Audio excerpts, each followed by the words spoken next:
বন্ধু-বান্ধৱীসকল ভিডিঅ'টো শেষলৈ চাব আৰু ভিডিঅ'টোত মই তেখেতে কোৱা কথাখিনি পঢ়ি শুনালে আপোনালোকে বুজি পাব।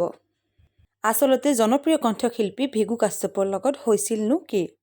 লগতে কওঁ আগলৈ এনেকুৱা ধৰণৰ আপডেটবিলাক পাই থাকিবলৈ চেনেলটো ছাবস্ক্ৰাইব কৰা নাই যদি ছাবস্ক্ৰাইব কৰি লওক।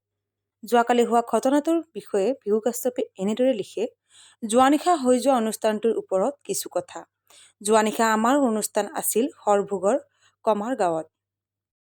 এই ঠাইখনত মোৰ আগতে অনুষ্ঠান কৰাৰ অভিজ্ঞতা হোৱা নাছিল। গতিকে নতুন ঠাই এখনত অনুষ্ঠান কৰাৰ মাদকতা সদায় সুকীয়া।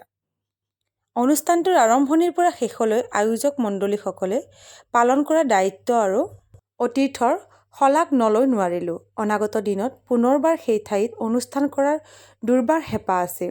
সকলো ঠিকেই আছিল।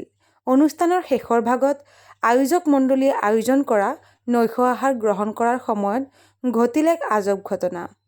ভাইটি এজনে আহি ক'লে, ভিগুদাৰ গাড়ীখন কোনোবাই ভাঙিবলৈ চেষ্টা কৰিছে।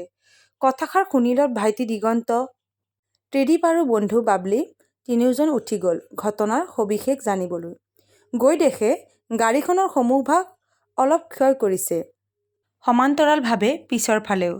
কমাৰগাঁওবাসী ৰাইজ আৰু ভাতৃসকলৰ তৎপৰতাত যুৱকজনক ৰাইজে কায়ত্ব কৰি আৰক্ষীৰ হাতত গতাই দিয়ে।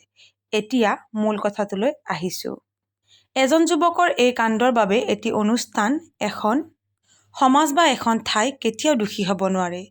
এখন অনুষ্ঠানৰ লগত এখন সমাজ জড়িত হৈ থাকে। এখন সাংস্কৃতিক অনুষ্ঠান আয়োজনৰ নামত আয়োজক সমিতিয়ে কৰা কষ্টবোৰ পাহৰি যোৱাৰ ধৃষ্টতা আমাৰ নাই।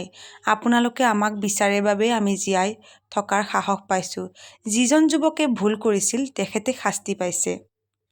কথাবোৰ ইয়াতেই শেষ। গতিকে কমাৰ গাঁওবাসী ৰাইজ, আপোনালোকৰ আশীৰ্বাদ আৰু মৰম বুকুত বান্ধি পুনৰবাৰ আপোনালোকৰ গাঁওখনত অনুষ্ঠান কৰাৰ দুৰ্বাৰ হেঁপাহ মনত পুহি ৰাখিছোঁ।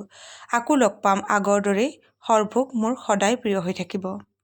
বন্ধু-বান্ধৱীসকল, জনপ্ৰিয় গায়কজনৰ কথাখিনি শুনি সঁচাকৈ বহুত বেছি ভাল লাগিল। ভিডিঅ'টো যিমান পাৰে শ্বেয়াৰ কৰিব আৰু লগতে আশা কৰিছোঁ আগলৈ যাতে কোনো শিল্পীৰ লগত এনেকুৱা ঘটনা দ্বিতীয়বাৰ নঘটে। ধন্যবাদ ভিডিঅ'টো শেষলৈ চোৱাৰ বাবে। পুনৰ লগ পাম নতুন ভিডিঅ'ৰ সৈতে।